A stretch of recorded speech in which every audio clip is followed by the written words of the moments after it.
안녕하세요. 지구촌 막장 스토리 오늘의 지막스 시작합니다. 안녕하세요. 제니와 복숭아입니다. 복숭아님, 저희가 어떤 채널인가요? 저희는 해외 인터넷에서 재밌는 사연을 찾아서 여러분께 소개해드리는 채널입니다. 지난주 어떻게 보내셨나요? 제가 청취자분들께 사과할 게 있어요. 뭐죠? 제가 지난주에 좀 오만하게 굴었잖아요. 아주 오만했죠. 내가 깜짝 놀랐잖아. 이렇게 평소에는 이렇게 그렇게까지 오만한 사람은 아니에요. 네, 근데 지난주엔 제가 오만했던 이유가 있어요. 왜냐면 그때 페이스가 좋았거든. 기고만장했지. 그때 그 막 매일매일 막 자고 일어나면은 그 애플 팟캐스트 구독자가 막 5명씩 늘고 캐스트박스에서는 그 구독자가 막 하루 만에 25명이 든 적도 있어요. 이제 됐다. 궤도 탔다. 조회수는 안 올랐는데 구독자만 올랐잖아요. 뭐 어쨌든 구독자가 늘었으면 됐지. 그래서 어쨌든 이제 됐다. 이제 뭐 올라갈 일만 남았다 했는데 그 이후로 거짓말같이 저희 오만함을 감지하고 조회수가 뚝 떨어져가지고 그 전에는 조회수가 하루에 못해도 50 많으면 100까지 나오다가 맞아. 그 지금 5화가 어제 업로드 됐는데 그저께 업로드 됐는데 4화 업로드 됐을 때 업로드 당일에 109뷰가 나왔거든요. 당일에요. 근데 이번에는 30뷰가 나오더라고. 그래서 겸손해지기로 했어. 여러분 제발 구독과 좋아요 좀 눌러주세요. 왜 나한테 말하는 거예요? 아니면 방송이에요? 왜 반말해요?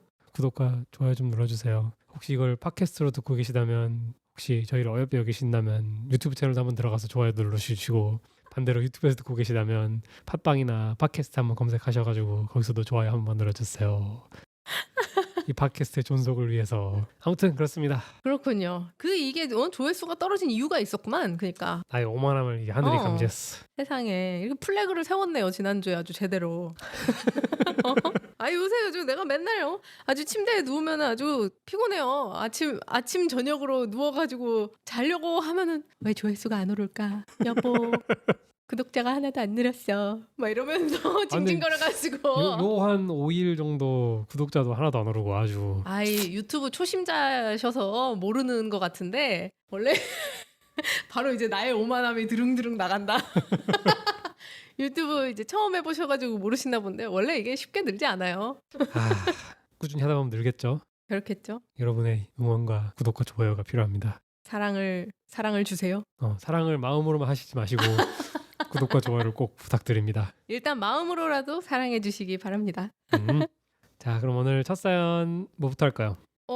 오늘 준비된 게 3개, 2개가 있죠? 아마? 그러니까 하나씩 퐁당퐁당으로 해봅시다. 오케이. 그럼 TIFU. 저 오늘 지읒됐어요 라는 코너입니다. 자, 오늘은 저 오늘 섰댔어요 라는 코너로 시작을 하겠습니다. 네. 첫 번째 사연. 복수아님 읽어요? 제이님 읽으실래요? 가위바위보요? 안 내면 진 거 가위바위보. 뭐야. 내가 졌어. 제가 먼저 읽겠습니다. 네. 요즘 만나던 여자를 뚱땡이라고 불러서 섰댔습니다. 너무해. 근데 이거 끝까지 들어봐야 돼. 알았어요. 저는 키가 178cm쯤 되는 동유럽 출신 여자를 만나기 시작했습니다. 우린 처음부터 잘 맞았습니다. 그녀는 똑똑했고 성공했으며 유머러스했습니다. 그녀는 아름다웠고 큰 가슴과 엉덩이가 아니었으면 하이 패션 모델을 했어도 좋았을 것입니다. 네 번째 데이트가 끝난 후 우리는 즐겁게 대화하다가 그녀가 자신의 몸무게에 컴플렉스가 있다고 털어놓았습니다. 그는 13살 때부터 큰 가슴 때문에 다른 여자아이들로부터 놀림을 받았다고 했습니다.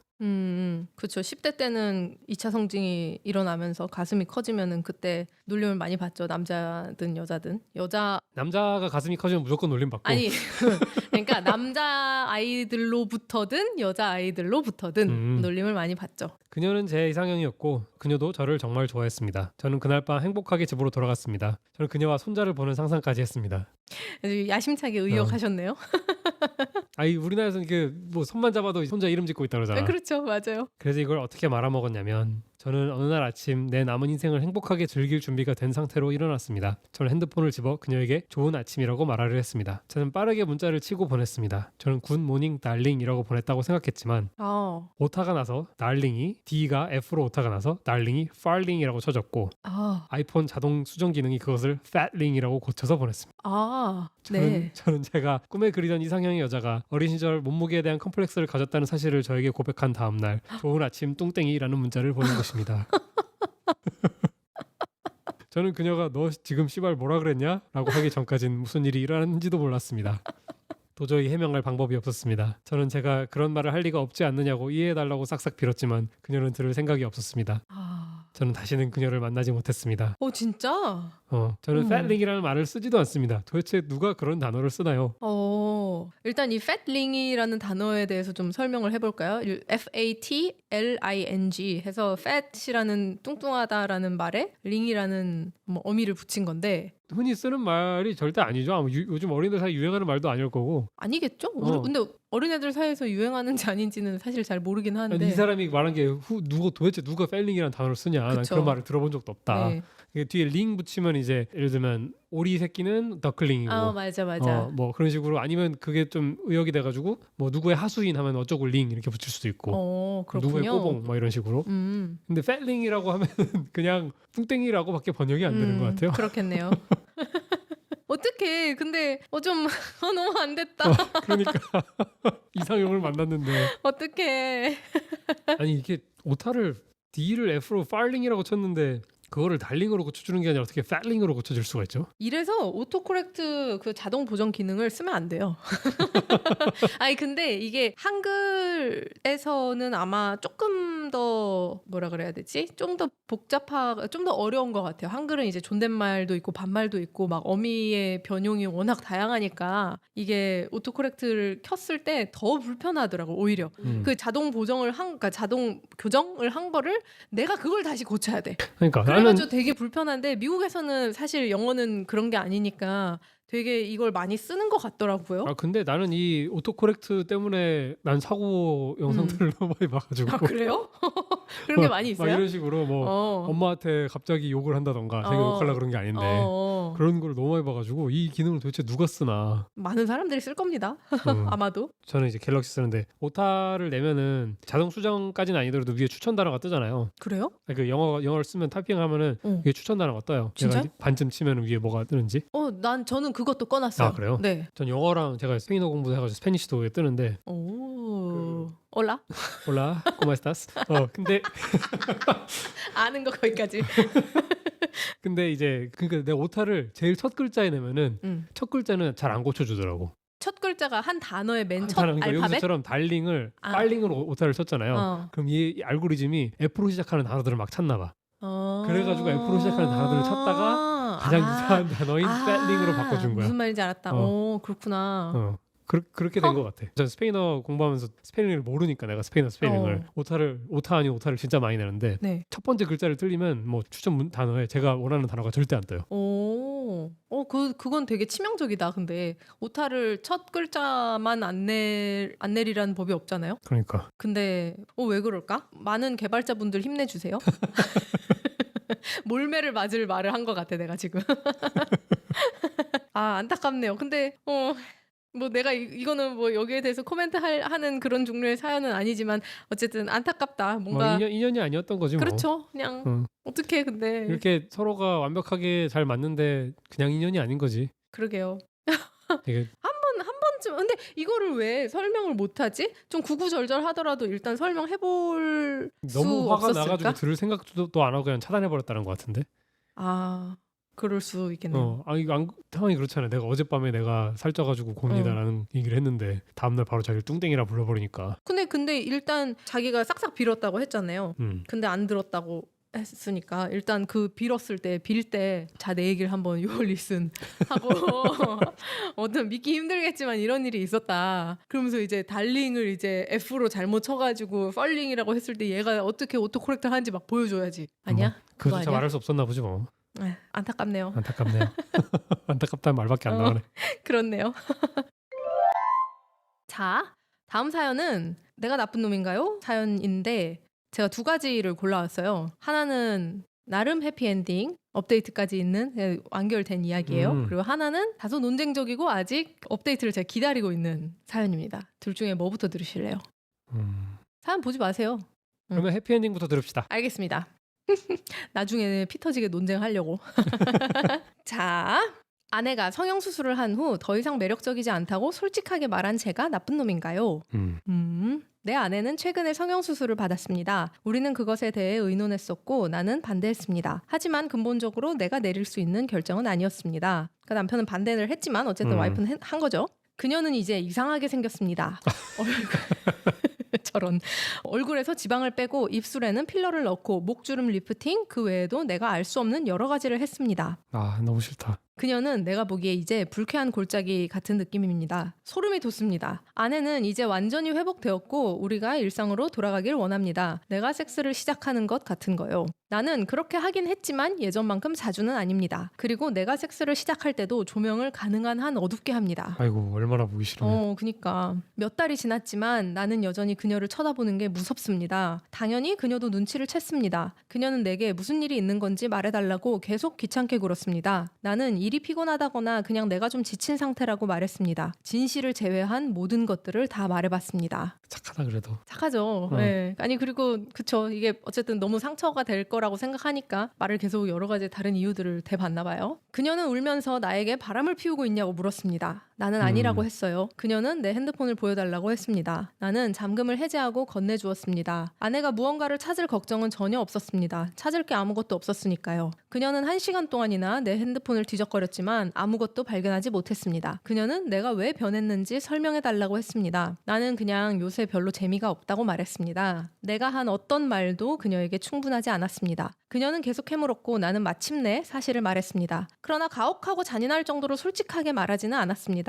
그저 당신의 새 얼굴이 나에게는 매력적이지 않다고 그래서 성적으로도 흥미를 좀 잃었다고 말했습니다. 그녀는 그래서 요새 불을 다 끄는 거냐고 물었고 나는 그렇다고 대답했습니다. 아휴. 아내는 울기 시작했고 혼자 있을 시간이 필요하다고 했습니다. 아내는 언니, 그러니까 처형의 집에 가서 지내고 있습니다. 와 최악이다 진짜. 너무 속상하죠. 어.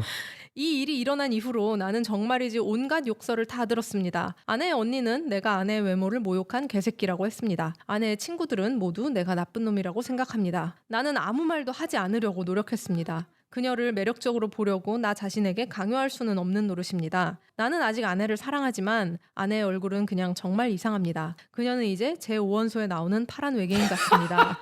제가 참고자료. 영화 제5원소에 나오는 파란 외계인이 어떻게 생겼는지 궁금하시다면 구글 검색을 해보셔도 되고요. 지금 유튜브로 듣고 계시는 분들은 제가 영상을 띄워놓도록 하겠습니다. 사진을 첨부해 둘게요. 그래서 근데 어떤 느낌인지 알 것 같아요. 이 성형이 아직 자리가 덜 잡혀서 그 강남민 같은 느낌인데 조금 이제 더 서구적으로 막 더 이렇게 다리가 잡히면 괜찮아지나? 이런 게? 근데 성형을 한 번 하는 거 가지고 그렇게 강남미인처럼 되진 않을 거예요. 제 생각에는. 이거 어떻게 하면 좋아요? 어떻게 하면 좋아요, 진짜. 근데 이거 남자가 나쁜 놈이 아니죠. 아니 뭐 이 상황 아니죠. 저도 아니라고 생각해요. 근데 남자도 나쁘지 않고 여자도 당연히 나쁘지 않고 그냥 상황이 너무 안타깝고 속상한 거죠. 남자 입장에서 얼마나 짜증나. 와이프랑 사이 좋았는데 자기가 하고 싶어가지고 말도 안 되는 성형하고 와가지고 너무 싫을 것 같아. 너무 싫고 괴롭고 막 그러면서 또 자책감도 들고. 그렇죠. 이게 뭐 부부 사이에 외모가 중요하지 않지라고 말하자면 외모가 사실 중요하잖아요. 그렇죠. 그렇죠. 뭐 함께 늙어가는 건 좋지만 어느 날 갑자기 이렇게 돌변해서 오는 거는 그리고 제5원소의 파란 외계인 같이 된다고 그러니까. 하잖아요. 그리고 제 고등학교 친구 중에 이제 졸업하자마자 성형수술 몇 군데 한 친구가 있는데 네. 저는 오랜만에 만났을 때 못 알아본 게 문제가 아니라 어색했어요. 되게 고등학교 때 친했던 친구인데 오랜만에 만났는데 얼굴이 달라지니까 네. 사람이 얼굴로 서로를 인식하잖아요. 네. 그러니까 얼굴이 달라지니까 마치 내가 낯선 사람을 만난 것처럼 이렇게 말하기가 좀 어색하더라고. 물론 이제 뭐 금방 괜찮아졌지만 네. 내 아내가 타인처럼 느껴지는 거잖아. 그런 상황이라고 치면은. 그렇죠. 그런 사람과 이제 성관계도 해야 되고 계속 살아가야 되니까. 살아가야 되고 막막할 것 같아. 참 저는 이거 좀 보면서 막 여러 가지 생각이 저도 들었는데 일단 이래서 성형은 정말 잘하는 곳에 가서 해야 돼요. 제일 중요합니다. 진짜 싸게 후려치는 곳 말고 잘하는 데 가서 하셔야 되고요. 이 아내가 우리 K-뷰티 강국 우리나라의 강남역이나 저기 어디 압구정에 가가지고 했다. 그러면 이렇지 않지. 불쾌한 골짜기가 나오지 않지. 그럼 상쾌한 골짜기. 그렇죠. 경쾌한 골짜기. 유쾌한 골짜기. 아니야, 대유쾌 마운틴이라 그랬어. 그래요? 그러네. 골짜기가 아니지. 지나면은 대유쾌 마운틴이 나온다 그랬어. 그래. 무슨 어디입니까? 대유쾌 마운틴입니다. 그래, 그랬을 수 있죠. 근데 어쨌든 이게 그리고 몇 달이 지났으면 사연 내용이 보면은 얼굴에서 지방 빼고 입술 필러 넣고 목주름 리프팅 그 외에 알 수 없는 여러 가지라고 했지만 예를 들어서 양악을 하거나 그러니까 뭐 코를 세웠다거나 뭔가 뼈를 깎는 종류의 수술들은 아닌 것 같아요. 근데 이 정도면 우리나라에선 성형 수술도 아니야. 그냥 시술이지. 그렇잖아요. 우리는 뭔가 칼을 대야 수술인데 아니 지방을 뺐다 그러니까 지방 빼고 필러 넣는 건 좀 대공사 아닌가 아 그래도? 필러는 아무것도 아니에요. 그래? 네. 필러는 넣는 사람들 진짜 많아요. 혹시 넣으셨나요? 저는 안타깝게도 한 번도 못 해봤는데 제 친구들도 필러는 정말 많이 해요. 가볍게. 네. 왜냐하면 필러는 그냥 가서 주사 한번 딱 맞고 오면 되는 거니까. 그래서 필러는 다양하게 많이 해요. 턱에 맞는 친구도 있고 뭐 이마도 있고 턱이 이제 앞턱을 뾰족하게 여기 볼록하게 하는 나는 근데 것도 필러 있고. 들어가 보면 다 좀 이상하던데. 그러니까 그렇게 본 거는 그거는 이제 불쾌한 골짜기가 될 정도로 많이 성형까지 많이 하신 분들이고 아마 복숭아님이 만나봤던 제 친구들 혹은 뭐 그런 사람들도 필러 맞은 사람들 많이 있을 거예요. 네. 필러는 별로 티도 안 나더라고요. 진짜 제가 봤을 때도 막 친구들한테 놀라가지고 물어봤어요. 이게 한 거냐고. 근데 그래도 거의 약간 피부과 가는 느낌으로 필러 맞으러 가던데. 필러는 하긴 피부과에서 놔줄걸요? 그렇구나. 근데 어쨌든 그래서 이게 그렇게 막 회복이 오래 걸릴 만한 수술이 아니었을 것 같은데도 이렇게 남편이 얼굴을 적응을 못하고 불편해할 정도면은 뭐 도대체 뭘 어떻게 한 건가. 미국 사람들은 이 성형 수술에 대한 이 톨러런스가 또 낮은 거 아니에요? 우리나라 사람들 워낙 많이 하니까 익숙한데 사람들이 혹시 네. 근데 성형 수술한 사람 한 번도 본 적 없으면은 근데 미국이 또 그렇지도 않아요. 그래? 네, 많이 해요. 그리고 미국에 있는 백인들보다 미국에 있는 히스패닉들 그 남미가 우리나라 다음으로 전 세계에서 성형외과가 가장 그래? 가장 많은 데가 브라질인가 뭐 이래요. 뭐 이렇게 단순히 그냥 숫자로 가장 많은 게 아니라 성형을 많이 하는 나라 이런 데가. 근데 이제 브라질 그런 데서는 우리나라처럼 얼굴 위주의 성형보다 이제 가슴이나 엉덩이 성형 이런 게 주라고는 들었는데 여튼 성형은 뭐 여기나 저기나 오만 데나 다 많이들 하죠. 네, 그렇습니다. 그런데 여기 이제 업데이트가 있어요. 이제 나름 해피엔딩이라니까 기대된다. 네, 나름 해피엔딩의 그 업데이트가 있습니다. 어제 아내가 집에 왔고 우리는 마침내 오랜 대화를 나누었습니다. 아내가 수술을 한 이유가 엄마와 언니가 그러니까 이 사연자의 장모와 처형이 그녀를 설득했기 때문이라고 아이고. 했습니다. 그들은 아내에게 이제 나이가 들어 보이기 시작한다고 뭔가를 하지 않으면 내가 다른 사람을 만나게 될 거라고 했답니다. 그것이 장모님이 성형수술을 하라고 돈을 준 이유였습니다. 그 장모님이 이 문제가 좀 제정신이야? 있네. 그러니까 문제가 있죠. 이 장인어른이 바람핀 전적이 좀 있나 보죠. 그러니까 지레 이제 걱정을 하는 거지. 혹은 그 처형이 그치. 남편이 바람 나가지고 뭐 이혼을 했다거나. 그렇지. 그럴 수 있겠네. 어머머 나 약간 소름 돋았어 지금. 그렇네. 그럴 수 있겠네. 근데 어쨌든 장모님과 처형은 Escape from LA의 브루스 캠벨처럼 생겼습니다. 브루스 캠벨이 누구야? 아니 기다려봐. 이 브루스 캠벨은 기다려보세요. 남자 아니에요? 남자 맞아요. 근데 이 Escape from LA라는 거는 1996년도 영화예요. 네, 그 둘은 이 세상에서 그 누구에게도 성형수술을 받으라고 하면 안 되는 사람들입니다. 나는 원글에서 읽은 몇 가지 댓글을 중심으로 아내와 이야기했습니다. 나는 아내에게 난 당신을 사랑하고 내가 여생을 함께 보내고 싶은 사람은 당신이라고 말했습니다. 얼굴이 자리 잡는 데에는 시간이 좀 더 걸릴 것이고 그녀의 새 얼굴에 적응될수록 더 잘 받아들이게 될 거라고 말했습니다. 자, 그러면 이제 밑에 있는 링크를 한번 클릭해 보시죠. 여러분 제가 이것도 Escape from LA 포스터부터 심상치 않은데? 포스터는 멀쩡하죠. 그래도 그냥 애꾸는 아저씨인데.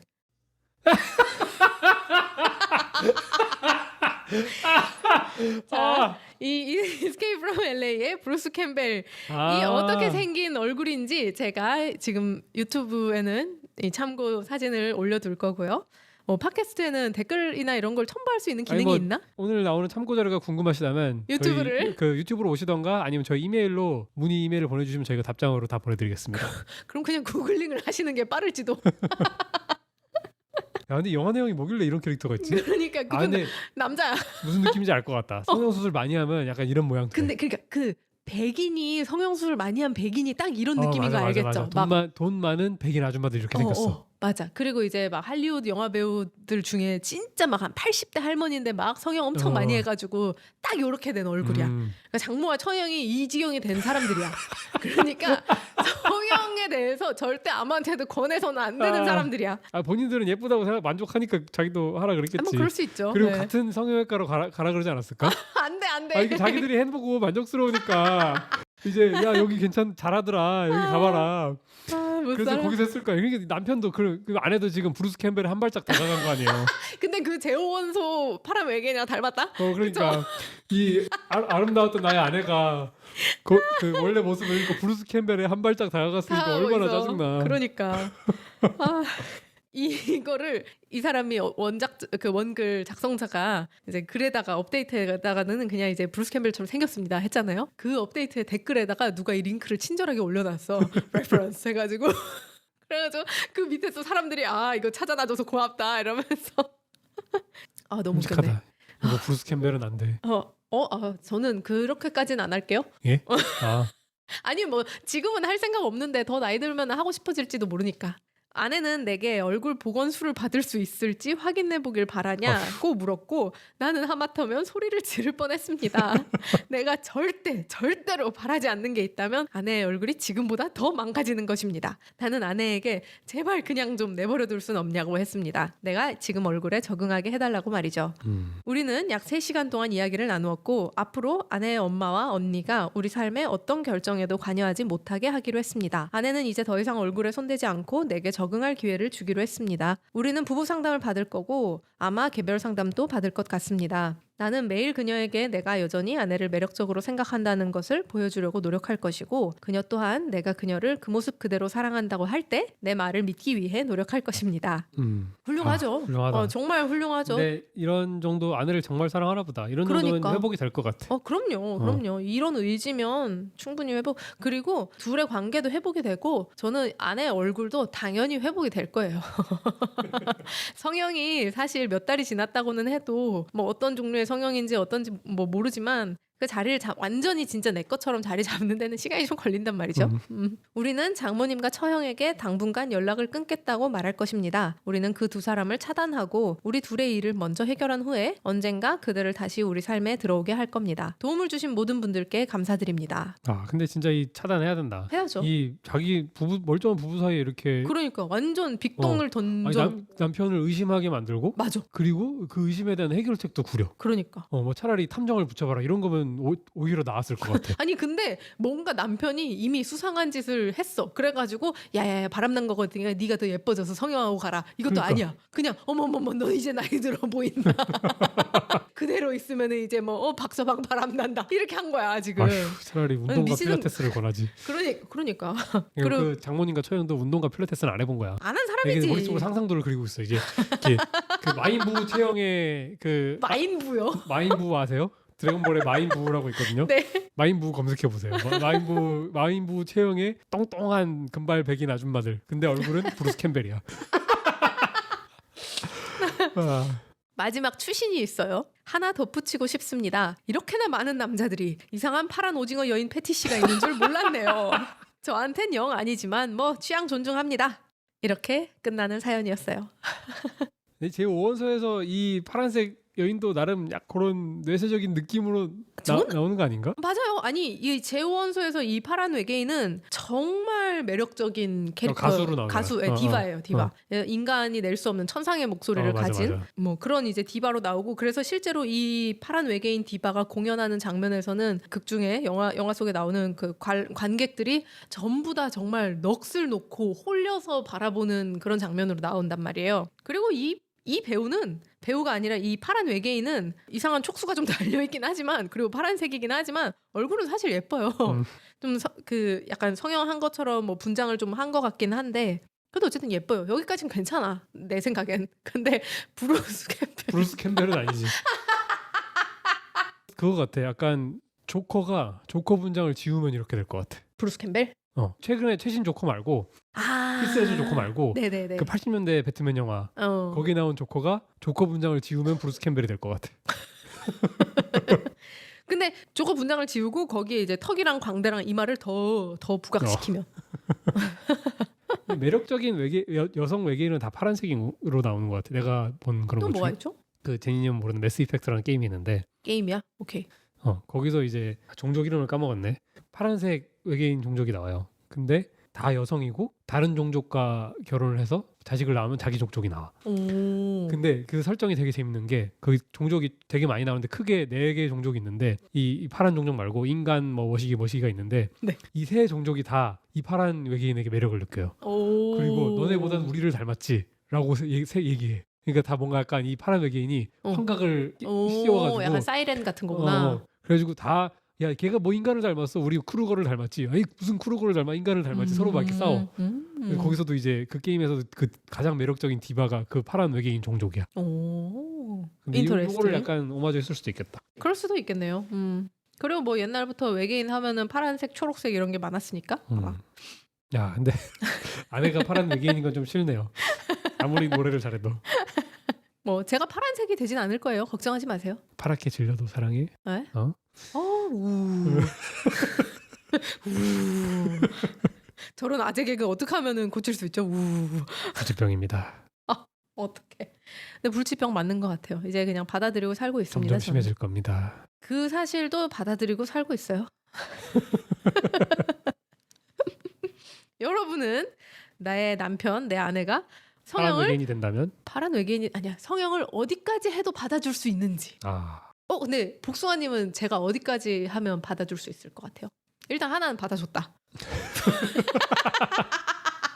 아니 근데 이건 몰랐으니까. 근데 제가 성형한 걸 봤을 때 네. 가장 보기 싫은 게 이마에 뭐 넣는 거. 그건 진짜 그냥 이마가 예뻐진 게 아니라 그냥 이마에 혹 난 것 같아요.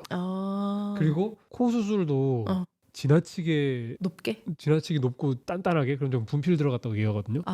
근데요. 그것도 좀 별로고. 그 코 수술은 또 얘기하고 싶은 게 있는데 코 수술은 트렌드가 있어요. 그래서 그 분필을 넣던 시대가 있어요.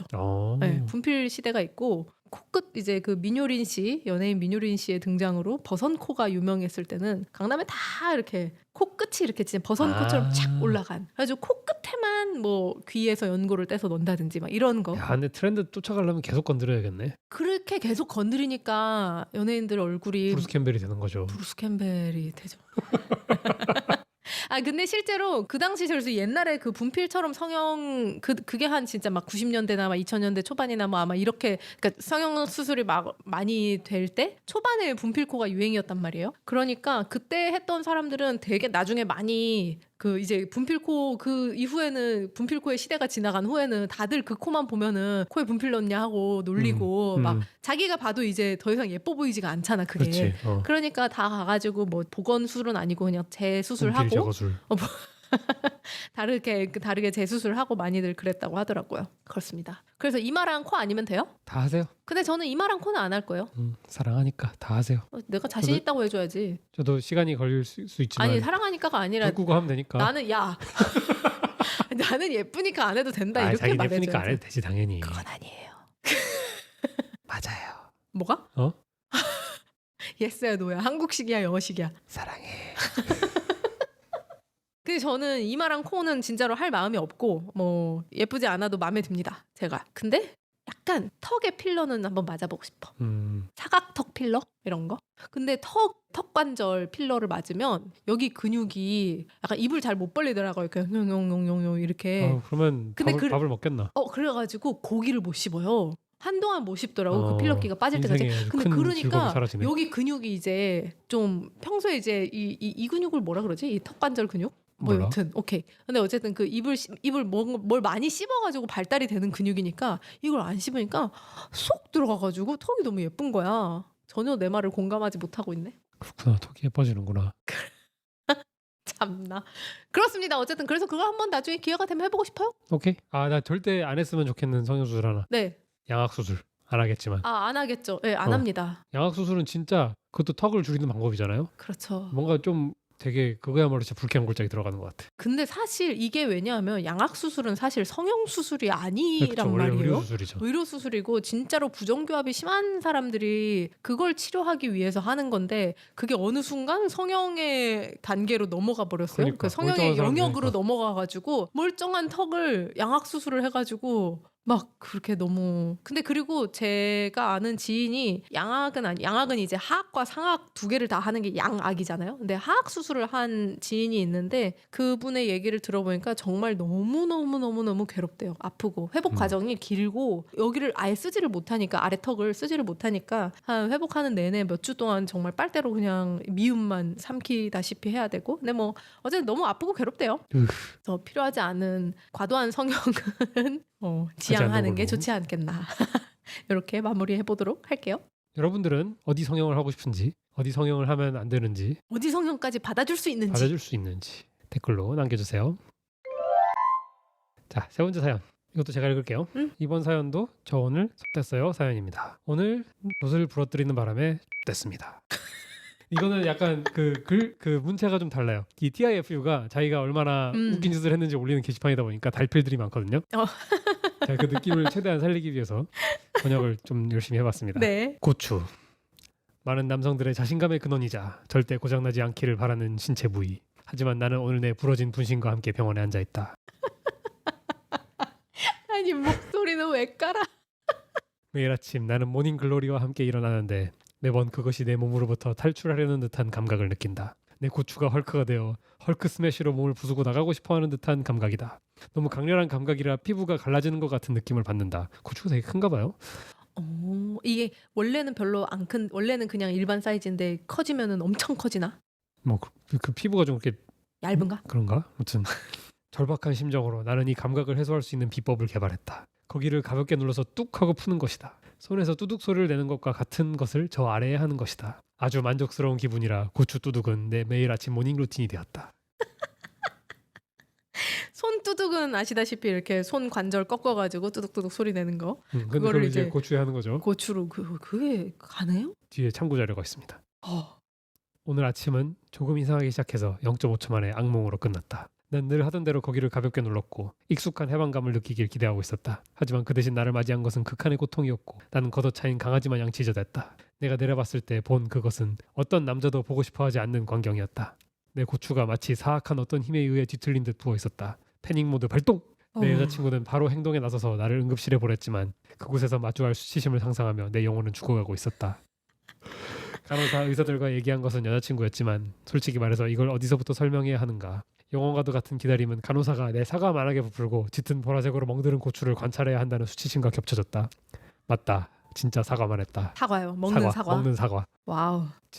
진료실에서 보낸 몇 시간은 정말 느리게 흘러갔다. 골반 엑스레이를 찍은 후에야 결론이 났다. 음경골절. 의사들은 나에게 코데인과 토라도를 투여했지만 진통제예요. 찾아보니까 내가 정말로 원한 것은 내 기억을 지워줄 무언가 혹은 적어도 나를 진정시킬 수 있는 무언가였다. 수시간이 더 흘렀다. 더 나쁜 소식이 들려왔다. 나는 긴급 수술을 받게 되었다. 그게 지금까지 일어난 일이다. 일어난 지 6시간 후 수술실로 옮겨지기를 기다리고 있다. 친구들, 제발 너희들의 장비를 소중하게 대하길 바란다. 내 모닝 루틴이 이런 재앙을 가져다 올 줄은 몰랐다. 인생은 정말 나를 엿먹이는 방법을 잘 알고 있다. 얼마나 심각한 것인지 궁금하다면 링크를 타고 들어가 봐라. 내 고추 사진이 있다. 진짜? 곧 수술에 들어가는 나와 나의 불쌍한 부속지에게 행운을 빌어줘라. 그리고 이런 일들은 섹스 중에도 일어날 수 있다는 사실을 잊지 마라. 우리 모두 고추를 더 조심히 대하도록 하자. 와우. 댓글 중에 참고 자료가 있어요. 이 심지어 명사가 있습니다. 따로. 쿠르드어로 딸깍이다라는 단어에서 유래한 타카난다는 딸깍하는 소리가 들리거나 느껴질 때까지 발기한 고추 아랫부분을 잡고 윗부분을 굽히는 행위이다. 와우. 타카난다는 고통이 없다고 알려져 있고 손을 두드기는 것과 비슷하다고 한다. 하지만 타카난다는 이란 서부에서 음경골절 발생률을 높이는 데 일조했다. 와우. 한 번도 해본 적 없지만 흔히들 하는 건가 봐요. 흔히들까지는 아니죠. 하여튼 뭐 자주 있는 일인가 봐. 그런가 봐요. 너무 충격적인데? 사진은요? 사진은 기다려봐요. 내가 링크 그 위에 링크 있거든요. 이거 약간 혐짤인가요? 네, 혐짤입니다. 그 진짜 고추 사진이에요? 진짜 고추 사진입니다. 진짜? 그러면 나 약간 실눈 뜨고 봐야 되나? 어휴. 우와! 우와! 우와! 우와! 이거 뭐야? 이거는 첨부할 수가 없어요. 이거 궁금하신 분은 이건 진짜 이메일로 그 고추 사진 좀 보내주세요. 하면 제가 보내드리겠습니다. 아니 그런 걸 보내면 안 되고 우리가 아저씨 정신 차려요. 이거는 사진을 첨부할 수가 없으니까 제가 방금 본 그 링크를 유튜브에 댓글에 남겨놓을게요. 댓글로 핀해놓을게요. 그럼 되지 않을까? 그럼 되지. 와, 아니 그리고 근데 이거 그냥 구글에 아마 이 타카난단을 검색하면은 이게 나오지 않을까? 검색하기 두렵다. 지금 해볼까? 한번 해보세요. 근데 타카난단이 곧 이건 아니니까. 아니에요? 타카난단은 뚜둑일 때까지 그냥 소리를 내는 거고 그냥 이게 고추에 이거 하는 게 타카난단이고 이거는 음경골절. 지금 방금 본 사진은 어. 음경골절 사진이에요. 어. 근데 타카난단만 해도 이게 나올 것 같은데? 나오네. 나올 것 같아요. 한 이런 이게 근데 그냥 우와. 구글 하니까 다 센서 우와, 그 센서 볼 수 있거든요. 누르면 어떻게 봐요? 그냥 누른 다음에 한 번 더 누르면 우와 안돼 그만 봐 그만 볼래. 어떻게? 여러분 고추를 소중히 대합시다. 진짜 개끔찍해. 어우. 아니 막 유혈이 낭자한 거는 둘째치고 너무 잔상이 남은 것 같아. 너무 끔찍하다. 여러분 남자 여러분들 고추를 소중히 잘 다뤄주세요. 이게 뭐야? 와우. 와 이거 역대급 충격적인 사연이었다. 이 고추에서 이렇게 딸깍이는 소리가 날 수 있다는 것도 궁금해도 해보지 마세요. 되게 궁금해졌거든. 무서워서 못 해보고 있어. 단 한 번에 부러질 수 있으니까 하지 마세요. 진짜 부러졌을 때를 상상해봐. 고통은 둘째치고 이 수치심. 안돼. 그럼 병원에 가가지고 내가 타카난단을 단 한 번 시도해봤는데 이렇게 됐다. 그 얘기해야 될 거 아니에요. 뭐가 더 수치스러울까? 부러진 음경 vs 저번 주에 있었던 엉덩이에 들어간 면도기. 부러진 음경. 부러진 음경? 어. 그래, 난 수치심으로만 따지면 엉덩이에 있는 면도기가 더. 그러게. 아니 근데 그러니까 부러진 음경은 뭐 다른 거다 부러질 수도 있고 축구하다 공 맞아서 부러질 수도 있고. 그런가? 근데 축구하다 공 맞아서 왜 부러져요? 음경이 서 있던 게 아닌데 축구할 때. 그러게요. 그렇잖아. 아니 나는 오히려 미국에서는 그냥 워낙 뭐 사람들이 좀 과격한 편견 없이 과격하게 자기의 뭐 자위도 많이 하고 이렇게 하니까 그냥 그래 니는 그냥 동고에다가 뭘 그런 걸 넣는 게 네 패티신가 보다 하고 그 수치심이 오히려 그냥 잠깐일 것 같은데 그리고 부상 자체가 심각한 게 아니잖아요. 그냥 그는 의사가 아이고 하고 그냥 빼주면 되는 건데 이건 수술을 해야 되는 거니까 이 긴 시간 동안 병원에 있어야 되잖아요. 그러니까 그 수치심 곱하기 시간. 오케이. 수치심의 강도 곱하기 시간. 음경골절 승. 너무 끔찍하다. 근데 지난주 그 지막스 들으신 분들은 자세히 들으셨다면 주의 깊게 들으셨다면 기억을 하실 수도 있는데 음경은 고추는 부러지는 게 아니다. 찢어지는 거다. 그렇다면서요. 이 골절은 뭐죠? 그냥 그렇게 골절이라고 그냥 부르는 거지 뭐. 그래요? 오케이. 거기는 이제 해면체 조직이기 때문에 네. 피 빠졌을 때 만지면 말랑말랑해요. 그냥 피부 같아. 아시잖아요. 고추가요? 고추가 말랑말랑한 상태를 보신 적이 없어요? 난 보여준 적이 있는데. 야! 미쳤어요? 저희는 부부 사이입니다. 오해하지 마십시오. 나 깜짝 놀랐네 정말. 이 사람아. 그런데 그게 아니라 방금 해면체 얘기를 했잖아요. 그러니까 해면체인가? 몰라. 해면체. 네, 해면체를 보여준 적은 없지. 그러니까요. 그래가지고 내가 해면체를 보여줬다고? 나한테 무슨 뭐 실험실에서 가져와서 보여줬어? 이래가지고 내가 잠깐 이렇게 하고 있는데 갑자기 그렇게 혼자 그렇게 호로 가버리면은 이 사람아. 당황했잖아요. 정말. 그리고 음경골절은 네. 동구멍으로 섹스를 할 때 네. 자주 발생한다고 합니다. 동구멍이 힘이 세니까. 항문 섹스를 할 때. 근데 음경골절이 이렇게 쪼이는 힘으로 부러지는 건 아니지 않아요? 이게 쪼인 다음에 뒤치는 거지. 쪼인 후에 무브먼트가 있을 때. 들어간 여기 무브먼트가 있잖아요. 있죠. 무브먼트가 내 눈을 똑바로 보고 얘기하지 말아줄래? 너무 지금 이 상황이 너무 웃기니까. 무브먼트가 있는데 거기서 이제 꽉 잡고 무브먼트가 잘못 삐끗하면 이제. 그럴 수 있겠네요. 물론 그걸 즐기시는 분들이 있다면 취향 존중합니다. 물론 존중하고요. 조심하십시오. 조심하십시오. 와우. 이거 뭔가 엔딩으로 뭔가 한마디 해보고 싶다. 뭐라 그래야 되지? 여러분이 부러뜨려 본 것 중에 가장 위험한 것은 무엇인가요? 사물이든 신체 일부이든 댓글로 알려주세요. 근데 이거는 여담인데 저는 몸에 어디도 부러져 본 적이 없어요. 저도요. 진짜? 우리 튼튼하네. 튼튼하네요. 우리 알고 보면 막 슈퍼맨 같이 총알도 튕겨내 그런 거 아니야? 그렇지 않아. 뭔 소리야. 당신은 감기를 그렇게 많이 하면서 약골이잖아요. 우리 남편 허약해요. 허약해. 복숭아님 허약 체질이에요. 감기 무서워잉. 짜증나.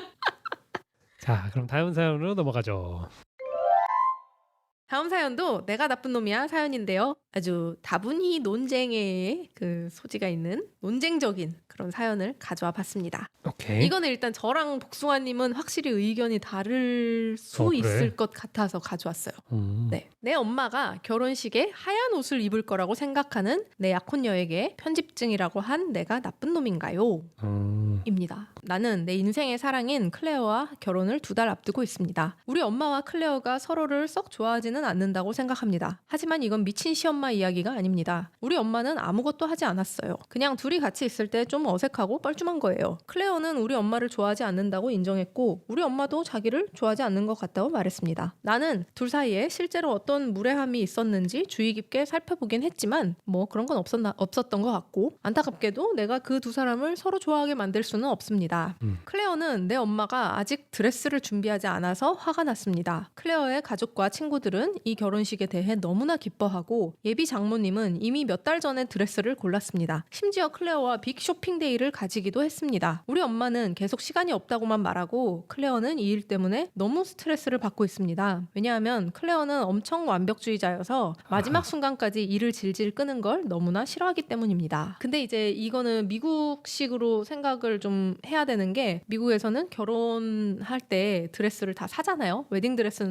드레스도 사고 특히 이제 부모님 정도 되는 가까운 사람들 혹은 그 신부 들러리들 다 드레스를 이 결혼식용으로 사는 경우가 많기 때문에 좀 일찍 준비를 하는 편입니다. 우리나라에서 내가 하객으로 누구 결혼식 할 때 입는 거랑은 좀 다르죠. 내가 우리나라도 양가 하긴 한번 어머님들은 한복이나 맞추고. 뭐 하시니까 일찍 준비를 하죠. 근데 그렇게 이제 똑같이 드레스를 맞추진 않아도 보통 미국에서도 이렇게 일찍 준비를 하는데 이 엄마가 계속 2달밖에 안 남았는데 미루고 있는 거예요. 2달에 나왔네. 2달이나? 거봐 이럴 줄 알았어.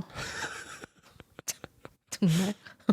클레어는 최근에 매우 스트레스를 받은 것과 결혼식에 집착하는 걸 인정했습니다. 그녀는 나에게 와서 우리 엄마가 하얀색 드레스를 입을까봐 너무 걱정이 된다고 말했습니다. 나는 왜 그렇게 생각하냐고 물었고 클레어는 그게 아니면 아직까지 드레스를 준비하지 않을 이유가 없으니까 라고 말했습니다. 나는 우리 엄마가 게으르고 약간 이기적인 거를 너나 나나 알고 있지 않냐고 했습니다. 우리 엄마가 바쁘다고 했을 때 클레어와 나는 둘 다 엄마가 진짜로 바쁜 게 아니라 남자친구와 스키 타고 놀러 다니느라 바쁜 거라는 걸 알고 있었습니다. 하지만 엄마가 정말 하얀 옷을 입고 나타날 거라는 의사를 내비치지는 않았습니다. 엄마는 꽤 쿨한 사람이고 클레어에게 아무 짓도 하지 않았습니다. 계속 남편이 이제 이 사연자가 우리 엄마가 일단 아직 아무 짓도 하지 않았다라는 걸 강조하고 있어요. 아무 짓도 안 했겠죠 당연히. 클레어는 내가 자기를 편집증이라고 생각한다고 말했습니다. 나는 결혼 준비 스트레스가 그녀에게 영향을 미치고 있다고 말했습니다. 클레어는 그렇다고 말하면서 그래도 엄마한테 말해볼 수 없겠냐고 물었습니다. 나는 알았다고 엄마에게 드레스를 준비하라고 얘기하겠다고 말했습니다. 그러자 클레어는 더 구체적으로 우리 엄마가 하얀 드레스를 입을까봐 자신이 걱정하고 있다고 말해줄 수는 없겠냐고 물었습니다. 나는 잠시 생각한 후에 엄마가 뭘 한 것도 아니고 아무 이유 없이 그렇게 말하는 건 좀 불편하다고 말했습니다. 이거 봐. 클레어는 몹시 짜증을 내며 우리 엄마가 드레스를 준비하지 않았기 때문에 정말 거지 같은 예비 신모라고 말했습니다. 그리고 내가 엄마의 감정보다 자신의 감정을 더 걱정해야 한다고 말했어요. 그 말 때문에 내 기분도 정말 거지 같아졌습니다. 왜냐하면 나는 여태까지 줄곧 아내의 감정을 우선시하고 있다고 생각했기 때문이죠.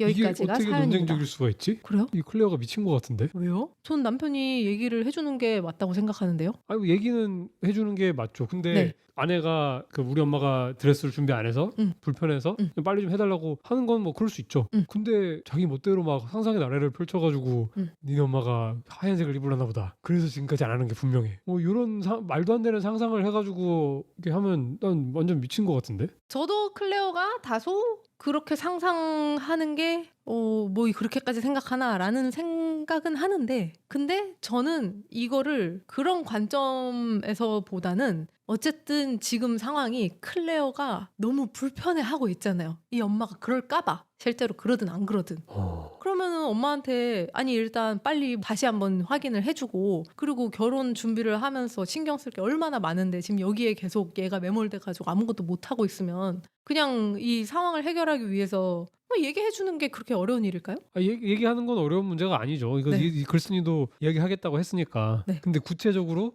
일보 양보해서 니네 엄마가 하얀 드레스를 입으려는 것 같아.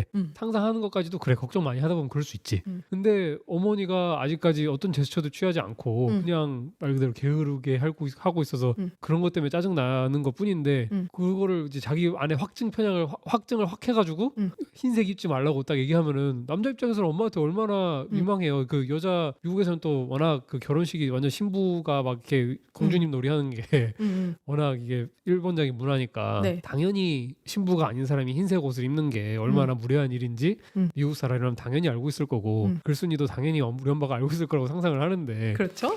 이거를 좀 이 하얀 드레스라서 그렇지 야 니네 엄마가 미친 것 같아 너네 엄마한테 혹시 미치지 않았냐고 한번 확인 좀 해줘 라고 한 거나 다름없으니까 이건 남자가 너무 기분 나쁠 것 같은데. 제가 그래서 이 사연은 특별히 댓글을 굉장히 많이 가져왔어요. 와우. 네. 지금 복숭아님도 말씀을 하셨죠. 당연히 흰 신부가 아닌 사람이 하얀색 드레스를 입으면 아주 무례한 일이라는 게 너무 당연하게 모두가 아는 사실이고 그거를 그러니 어길 리가 없다. 자, 댓글을 봅시다. 첫 번째 댓글. 자, 모두 솔직해집시다. 시모에게 하얀색을 입지 말아야 한다고 상기시킬 필요가 없습니다. 그녀는 이미 에티켓을 알고 있을 것이고 만약 그걸 어기려고 마음 먹었다면 리마인드를 하든 안 하든 입을 겁니다. 어머머머, 너가 하얀색 입지 말래서 이건 아이보리색이야.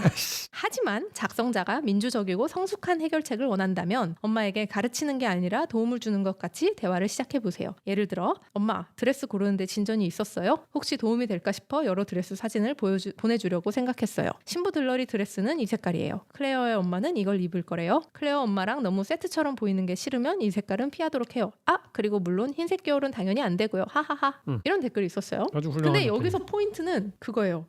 하얀색을 그게 에티켓이어도 어기려고 마음을 먹었든 안 먹었든 그러니까 그 어기려고 마음을 먹었다면 할 것이다 라는 게 약간 좀 소름 돋는 포인트죠. 근데 이 다음 또 댓글이 아주 많이 있는데 저는 미국에서 이 시모가 결혼식에 하얀색 드레스를 입고 나왔다는 이야기를 되게 많이 봤어요. 그래서 이 클레어가 이렇게 패러노이드 되는 게 무리가 아니라고 생각을 해요. 저는 일단. 아 그래도 그리고 오케이. 자 다음 댓글. 내 시모는 내 결혼색에 하얀색 레이스 가운을 입을 계획을 다 세워놨었어요. 당시 약혼자였던 지금의 남편이 그녀에게 왜 다른 색을 골라야만 하는지 설명해주기 전까지는 말이죠. 지금까지도 도저히 이해할 수가 없는 건 내 시모는 자기가 하얀 드레스를 입는 게 왜 사람들이 눈살을 찌푸릴 일인지 전혀 몰랐다는 거예요. 이런 경우도 있어요. 그 다음 댓글. 내 시모는 완전 하얀 드레스를 입었어요. 네, 이런 인간들이 진짜 존재합니다. 그 다음 물론 제가 이제 시모가 이 하얀 드레스 입었다는 댓글들을 골라온 거예요. 그런 케이스들을. 오케이. 내 시모는 아주 연한 베이지색의 풀 레이스 드레스를 입었어요. 그건 내 웨딩 드레스보다 3배는 비싼 거였어요. 12년이나 지났지만 내 친구들은 아직도 그 얘기를 합니다. 근데 이런 극단적인 케이스를 가져오면 당연히 네. 이런 사람들이 있지. 그렇죠. 당연히 진짜 상식 밥 말아먹은 짓을 하는 사람들이 우리나라도 그렇죠. 있죠. 근데 그렇죠. 그런 사람이 있을까봐 걱정하는 것도 이해가 되는데. 그렇죠. 그럼 이 클레어는 남편의 입장에서 전혀 생각을 안 하는 거잖아요. 그러니까 그걸 걱정하는 건 이해가 되는데 네. 그럼 이제 남편이 이렇게 아까 말한 것처럼 아주 현명하게 말하는 방법이 있잖아요. 네. 아내도 반대로 현명하게 말을 해야지 남편한테 니네 엄마가 사이코 같으니까 사이코 같은 짓을 할 것 같으니까 못하게 해라라고 말하는 게 아니라 뭐 이거랑 똑같이 우리 엄마는 이런 드레스를 준비했는데 뭐 너희 어머니도 빨리 준비를 하셔야 이거 매칭이 안 되게 하고 이런 식으로 현명하게 얘기를 해야지. 그게 그렇게 걱정이 되면은 남편 기분은 생각 안 하고 야 너는 네 엄마가 이렇게 꼭 세상에 그런 미친 엄마도 있다는데 너네 엄마가 혹시 그런 미친 사람일 수 있으니까 꼭 신신당부를 해줘라. 이런 투잖아. 이거 남편의 기분을 전혀 배려하지 않은 거지 이거는. 뭐 좀 그런 면이 있기도 하지만. 이거 자기한테는 예비 시모지만 남편한테는 엄마인데. 근데 저는 그래서 그것도 되게 얘기하고 싶었던 게 저희도 결혼을 해봐서 알잖아요. 내 부모님이 어떨지는 내가 결혼을 하기 전에는 약간 알 수 없는 부분이 있어요. 근데 이제 아직 문제가 안 생겼잖아요. 근데 이거는 문제가 생기면은 회복할 수 없는 거잖아요. 이렇게 그냥 있다가 결혼식 당일에 진짜 흰 옷 입고 나타나면 그러니까 어떡할까? 지금 이 문제를 확대 해석을 한 게 문제지. 지금 문제는 이 시모가 드레스를 준비 안 한 게 문제지. 흰색 드레스를 준비해야 할 계획을 세우기는 게 문제가 아니에요. 그러니까 그 문제가 그 다른 문제로 확대가 될 수도 있지만 아닐 가능성이 훨씬 높죠. 솔직히 말해서. 그렇죠. 근데 그렇다고 볼 수 있죠. 근데 그걸 미리 상정을 해가지고 이런 최악의 수를 두라고 남편한테 부탁을 하는 게 굉장히 무례한 일이지. 근데 이게 왜 최악의 수인가요? 저는 사실 여기서 남편이 엄마한테 엄마 드레스 빨리 골라봐. 그러고 그냥 뭐 무슨 색, 그러니까 그렇게 하얀 드레스를 입을까봐 걱정하고 있다고. 그걸 꼭 얘기하자. 그러니까 이 여자가 부탁한 게 뭐라 그랬어? 우리 엄마가 하얀 드레스를 입을까봐 자기가 걱정하고 있다고 말해달라라고 그러니까 했죠. 그게 문제잖아요. 그러니까 하얀 드레스를 입지 말라고 이렇게 밑에 이 시빌 솔루션처럼 지나가듯이 얘기해달란 말이 아니라 하얀색을 절대 입으면 안 된다고 꼭 엄마한테 확인을 해달라는 거잖아. 네. 클레어가 약간 좀 과했다, 선을 넘었다, 걱정이 되는 건 이해가 되는데 아니 나는 네. 이런 최악의 상황을 가정해서 네. 미리 싸울 준비가 되어 있는 건 좀 굉장히 문제가 있다고 봐요. 아니 문제가 근데 생기면 그때 싸워야지. 저는 여기서 사실 이 사람들이 일어나고 있는 이 사람들의 지금 관계를 우리가 전혀 모르잖아요. 그래서 저는 클레어가 이렇게까지 말하는 데에는 이 클레어가 그동안 느낀 게 있었을 것 같아요. 그럴 수도 있지. 그러니까 얘가 정말 그냥 갑자기 혼자 미쳐가지고 이러는 게 아니라 처음부터 얘기했잖아요. 이 남편이 이제 작성자가 그랬잖아요. 우리 엄마랑 내 약혼녀랑 썩 사이가 좋지 않고 둘이 별로 좋아하지도 않는다. 인정. 내가 어떻게 할 수도 없어. 그거 인정. 그러니까 이게 작성자가 되게 완곡하게 표현해서 그리고 자기는 지금 어쨌든 두 사랑하는 여자니까 서로 안 좋아한다라고 표현을 했고 실제로 어떤 일도 일어나진 않았겠지만 클레어는 뭔가 느낀 게 많았을 수도 있죠. 이 엄마가 아들을 자기한테 뺏겼다고 생각하는 마음 때문에 자기를 진짜 오지게 싫어하고 있다. 나를 어떻게든 빅엿을 먹이려고 준비하고 있다. 뭔가 이런 걸 느꼈을 수도 있죠. 그 전에. 근데 그거는 만약의 상황이고 그냥 스키 타러 다니느라 자기 아들 결혼식 별로 신경 안 써서 그런 걸 수도 있고 문제가 아니 그 부모님이 어떻게 행동할지 모른다는 거는 뭐 너무 맞는 말이고 저희도 사실 결혼하는 과정에서 크고 작은 문제들이 있었는데 근데 그때는 저희는 그 문제가 생겼을 때 같이 저희 둘이 단합을 해가지고 문제를 해결했잖아요. 그렇죠. 그러니까 그 와중에 뭐 조율 과정이 많이 있었지만 문제가 생기면 그때 해결해야지 왜 문제가 생기기 전부터 이러냐 이 말이야. 그죠. 근데 그러니까 그 문제는 생기면 끝이니까 문제가 생기기 전에 해결을 해야 되는 거지. 그러니까 중간 해결책이 많이 있잖아요. 드레스를 미리 확인을 해달라고 하는 거랑 그러니까 아까 댓글에서 말한 것처럼 뭐 엄마 결혼 테마를 맞추려 그러니까 엄마 드레스도 한번 확인해 뭐 미리 준비해서 어떤 걸 하고 싶은지 나 미리 얘기해 줄 수 있어? 라고 한다던가. 그게 가장 진짜 근데 이상적인 이 클레어가 방법인 것 같긴 해요. 딱 그거잖아. 너 하얀색 입지 말라고 콕 집어서 얘기를 하라고. 니네 엄마가 하얀색을 입을까봐 내가 걱정을 하고 있다는 걸 니네 엄마한테 꼭 알려라. 이거잖아요. 이거는 너무 과했다 클레어가. 걱정하는 건 이해가 되는데 이 해결책이 너무 과격하다. 약간 설득됐어 내가. 오케이. 성공. 약간 설득됐는데 하지만 나는 감정적으로 클레어 편이다 지금. 난 짜증났다 이미. 아이고 준비 안 하고 민기적 되면 짜증나지 이거. 아니 준비 안 한 것도 그렇고 그리고 이게 저는 그리고 이게 좀 그래요. 내가 이게 해결이 안 돼가지고 이거에 계속 해결 안 된 이 문제에 신경을 쓰느라고 내가 그게 계속 고조가 돼가지고 점점 더 나쁜 방향으로 생각이 진화가 된 거잖아요. 그래서 거의 지금 클레어는 니네 엄마 100% 지금 드레스를 입고 올 거다. 이 지경이 된 거잖아요. 나는 근데 이 지경이 되기 전에 남편이 자기 엄마잖아요. 자기가 그 전에 빨리 엄마한테 이 흰 것까지 얘기가 가기 전에 드레스 푸시를 빨리 더 많이 했었고 그러니까 이 남편이 더 잘 할 수 있는 그게 많이 있었던 것 같아요. 그 이전 스텝들에서.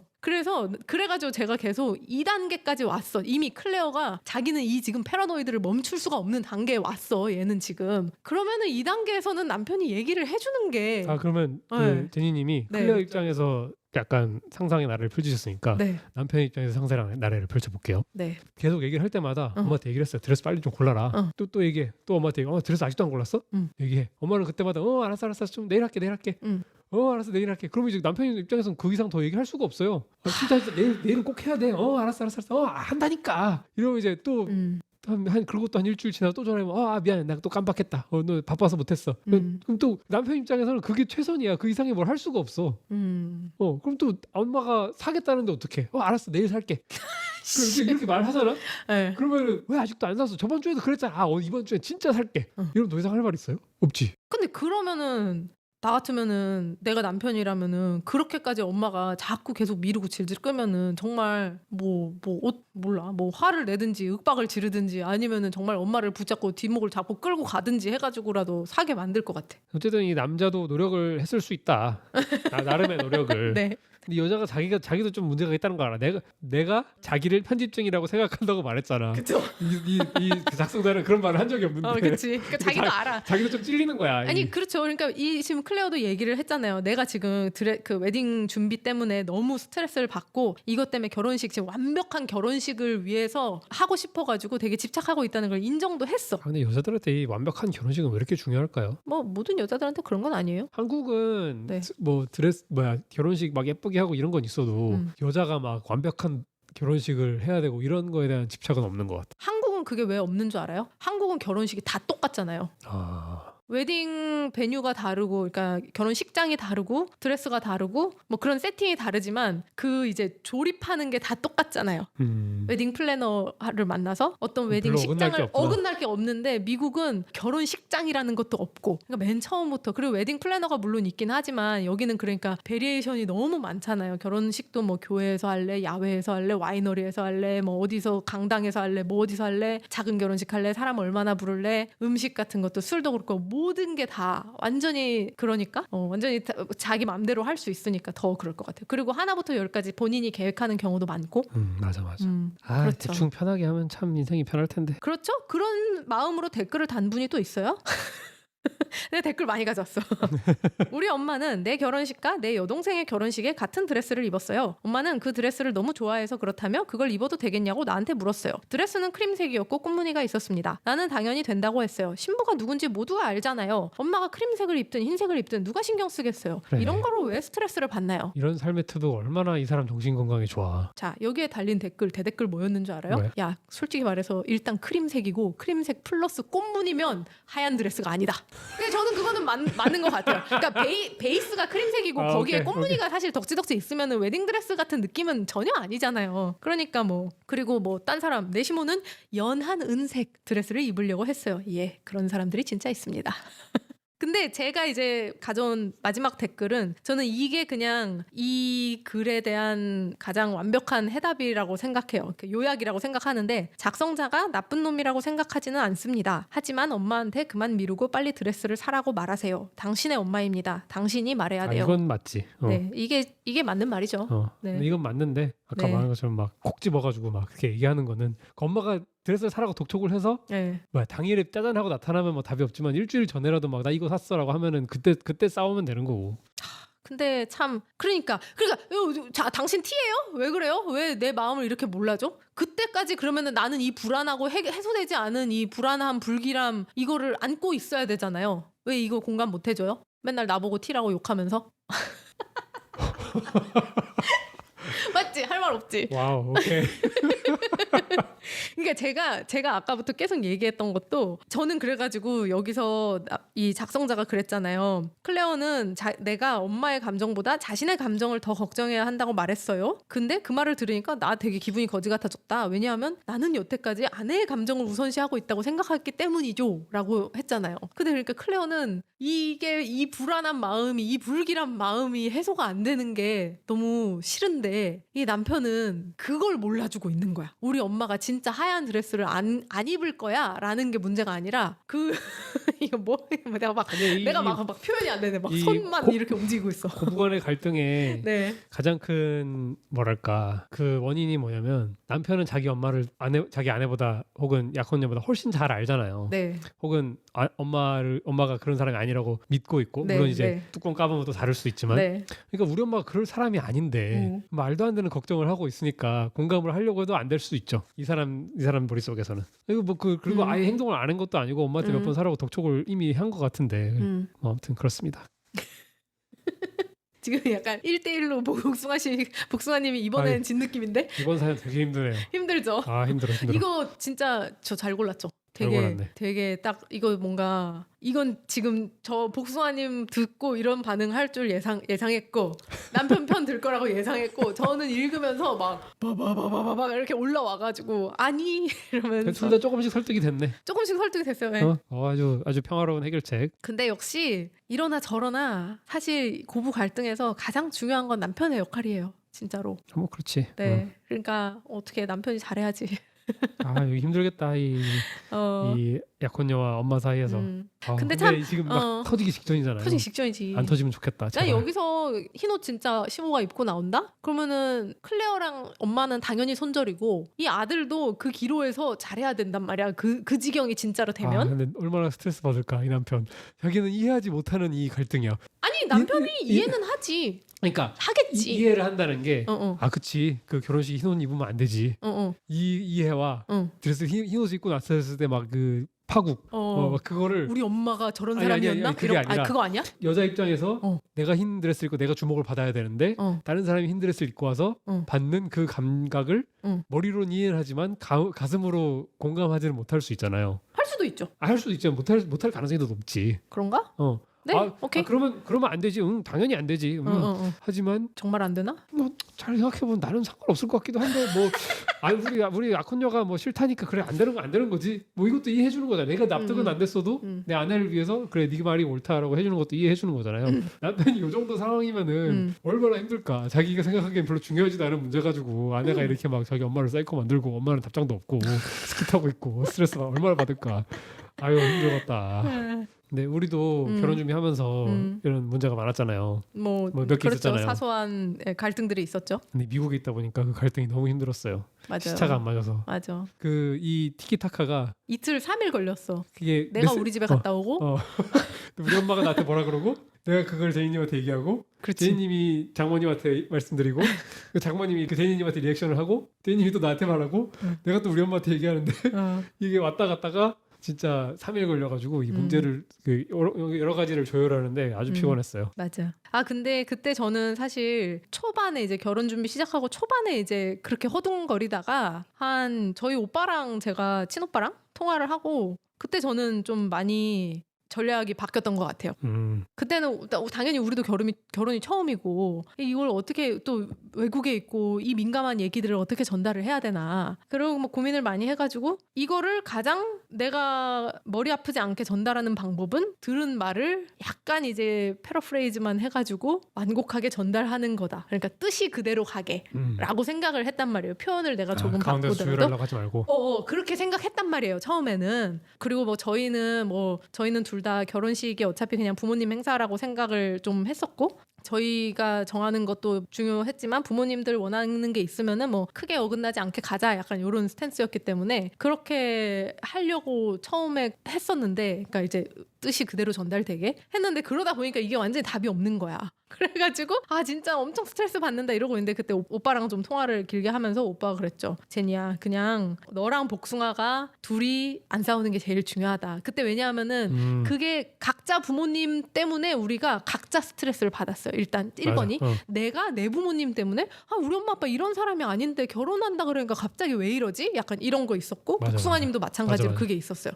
근데 이 얘기를 내가 복숭아님이랑 서로 해야 되잖아요. 그러니까 이게 둘 다 서로의 부모님이 납득이 안 된 상태에서 그걸 전달해야 대리전을 되고 치러야 돼. 맞아. 대리전을 해야 되는데 그리고 참 기분이 좀 묘한 게 내가 내 부모님은 마음에 안 들지만 이쪽에서 물론 이제 저희는 서로 그렇게 표현을 안 했지만 너네 부모님은 왜 그러냐 약간 이런 식으로 되면은 나도 마음에 안 들지만 네가 그렇게 말하면 안 되지 약간 이런 느낌이 되니까 이게 막 그 미묘한 감정의 부딪힘들이 너무 힘들었는데 저희 오빠가 처음에 딱 그러더라고요. 너네가 지금 한국에서 할 결혼식 준비를 미국에서 원격으로 하면서 부모님 의견까지 다 듣고 하려면은 너무 힘들고 너무 어려울 테니까 제일 중요한 거 1번이 너랑 복숭아랑 안 싸우는 게 제일 중요하다. 둘이 의견을 맞추고 양쪽 부모님한테 전달하는 방식으로 하라고 그때 얘기를 했었어요. 참고로 저희 오빠는 그 당시 미혼이었어요. 제가 결혼을 먼저 했는데도 그때 그래가지고 형님이 빡충인 줄 알았는데 내 원래 남매 사이는 그렇잖아요. 우리 오빠 핫발인 줄 알았는데